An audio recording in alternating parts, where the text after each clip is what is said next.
Well, I think the mission of the Greys, first of all, it's twofold. It's focused on children, their health and their general well-being, not just their medical health, but their total well-being. And also the fact that it extends beyond the hospital. And there's great value to having people like that in the Detroit community. That's going to make the place we live, called Detroit, better. We always say children are our future. We know communities are made or built on the backs of our children.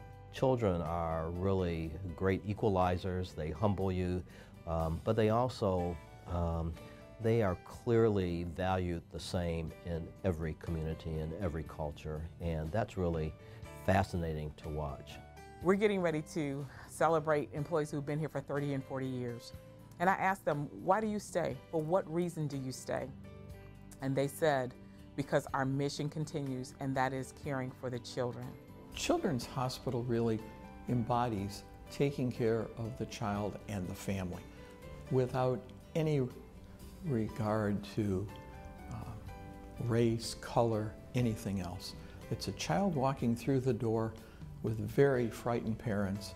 What people sometimes don't know is our commitment to supporting the family and helping people through hard times in their lives, not just by healing, curing their children, if at all possible, but by providing supports for those families. To me, it's not difficult. Again, it's because I'm doing what I believe in.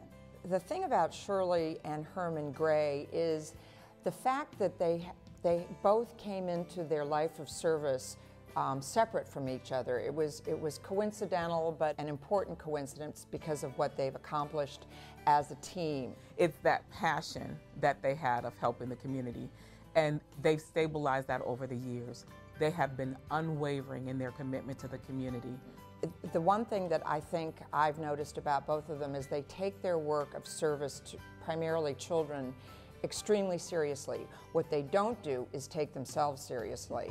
Herman Gray probably is the most self-deprecating person I've ever met, and Shirley just laughs right along with him. Even though there's a lot of kidding going back and forth, these two people, they're comfortable with who they are and the joy that they have in being married and in doing projects together and working together.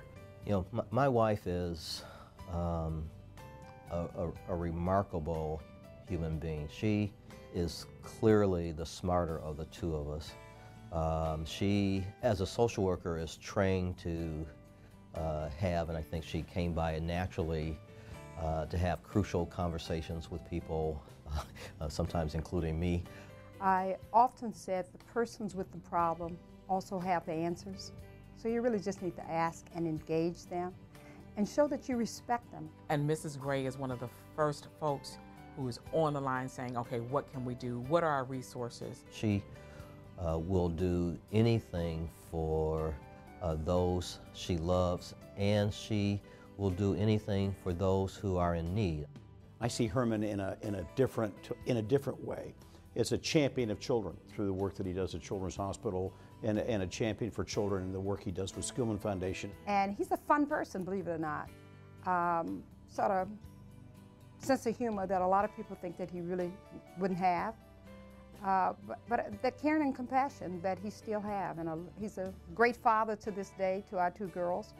And that haven't changed. And I think probably that's what attracted me to him. I don't want to be defined simply by being a doctor or a hospital president. I'm a little more multidimensional than that.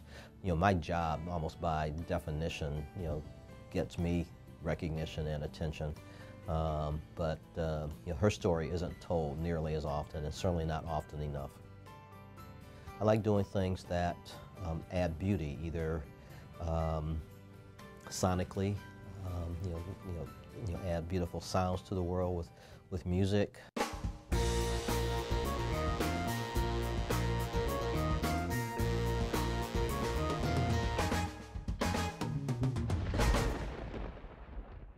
The history of Dr. Gray's interest in music, at least part of it, goes back to high school. He played in a band And, you know, the two guys decided that they were going to tour a little bit as a band and thought about even heading south.